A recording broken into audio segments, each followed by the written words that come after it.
Hello friends NIOS DElEd को लेकर के बहुत सारी चीजें जो है कंफ्यूजन में चल रही है। खास करके अभी जो वैकेंसी आई है उसको भी दिमाग में रखा जा रहा है, और जो वैकेंसीज में बच्चे ज्वाइन कर चुके हैं, जॉब कर रहे हैं, वहां पर भी क्वेश्चन अराइज हो गया है।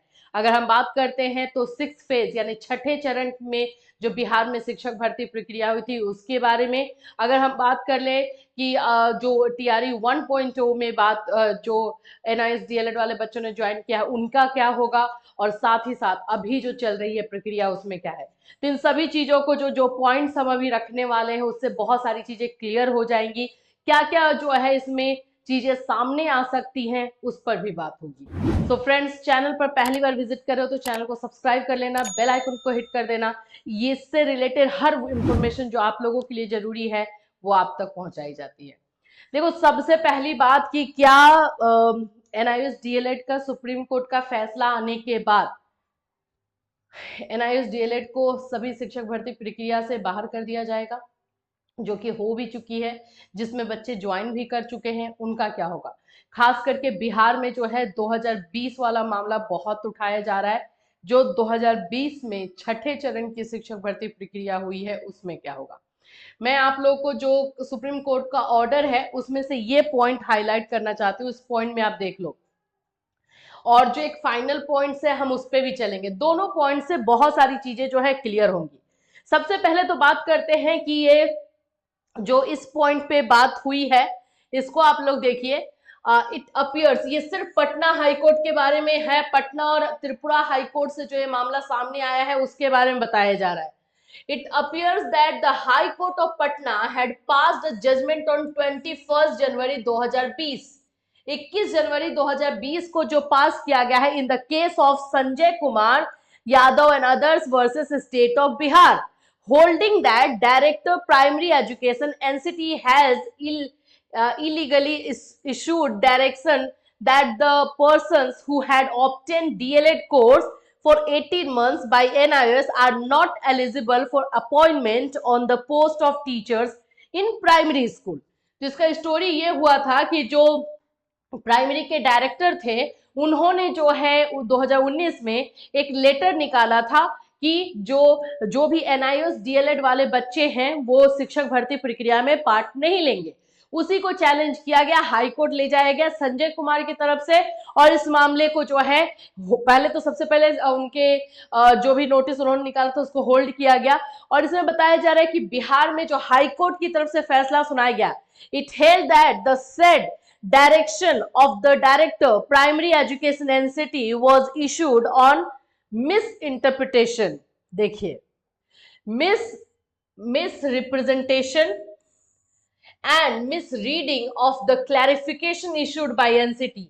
A similar view was taken by the High Court of Tripura in its judgment dated 12-13 March 2020 in the, देखिए अभी दोनों चीजों को इसमें ले लिया गया है, in the case of Shri Raju नामा and others versus the state of Tripura and others। यहाँ पे बताया गया है कि उत्तराखंड हाई कोर्ट के साथ साथ Patna high court, Tripura high court में जो फैसला हुआ है वो मिसरीडिंग है, मिस प्रेजेंटेशन है, और उसमें बहुत सारी चीजें जो है बोल सकते हो कि छूट गई हैं, त्रुटिपूर्ण आप उसको मान सकते हो जो फैसला दिया गया है। लेकिन क्या यही फैसला बिहार में भी लागू होगा? जो 2020 में जो भर्तियां हुई है छठे चरण की, क्या उस पर भी ये फैसला लागू होगा? क्या वहां से भी बच्चों को बाहर किया जाएगा? जो ज्वाइन कर चुके हैं उनको भी क्या हटाया जाएगा? ये बात भी आपको क्लियर हो जाएगा इसी के जजमेंट से, इसमें जो जजमेंट दिया गया है उसको लेकर के।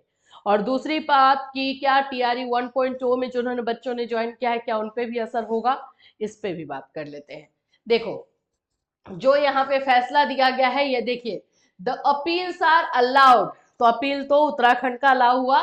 द इम्पल्स judgment and order dated 14 September 2022 passed by the high court of Uttarakhand at Nainital is quashed.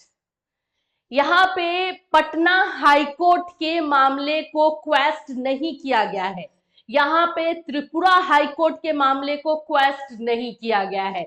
यहाँ पे किसे क्वेस्ट किया गया है? उत्तराखंड हाई कोर्ट के मामले को। ये पॉइंट है यहां पर ये पॉइंट बन रहा है कि क्योंकि 2020 में जिन भी बच्चों ने एनआईएस डीएलएड के जिन भी बच्चों ने ज्वाइन किया है, उन्होंने पटना हाईकोर्ट के जजमेंट के बाद ज्वाइन किया है।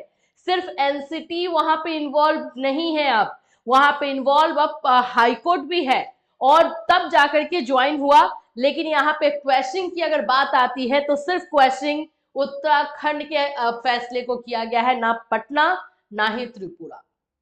चलिए, ये एक पॉइंट है। दूसरा चीज है pending application if any shall stand dispose in the above terms. तो यही पॉइंट की वजह से जो है थोड़ा सा राहत मिलते हुए बिहार के बच्चों को दिख रहा है, चाहे वो बात कर ले छठे चरण वाली भर्ती या टीआरई 1.0 या टीआरई 2.0। तो क्या ये मामला शांत हो जाएगा? देखो, यहीं पे जो है पंगा है कि इस मामले को अब चैलेंज किया जाएगा। जो पटना हाईकोर्ट ने अपना फैसला दिया था, अब उसको चैलेंज किया जाएगा। एंड आई थिंक अभी तक उन लोगों ने अपील भी कर दी होगी, याचिका दायर भी कर दी होगी। तो ये जो चीजें होंगी, तब उसके बाद फिर से सुनवाई होगी, फिर से ये सारी चीजें चलेंगी। बट अब बात ये आ जाता है कि इस मामले को जो है 2020 वाले मामले, छठे चरण वाले मामले पे रखा जाएगा या नहीं। तो अभी बहुत दूर तक रास्ता है। फिलहाल जो सुप्रीम कोर्ट का फैसला आया है, उसका असर जो है डायरेक्टली पटना के बिहार के जो है छठे चरण पर नहीं दिख रहा है, ये बता दूं। लेकिन अगर इस मामले को और उठाया जाता है और ले जाया जाता है और फिर से चैलेंज किया जाता है और मामला उठता है, तो फिर मामला जो है एक गड़बड़ रास्ते पे जा सकता है। फिलहाल अभी जो है सेफ है। आगे क्या क्या चीजें इसमें होती है, उस पर जो भी इंफॉर्मेशन आएगी हम आपको जो है इन्फॉर्म बिल्कुल करते रहेंगे। लेकिन छठे चरण वाला मामला जो है थोड़ा सा अलग है।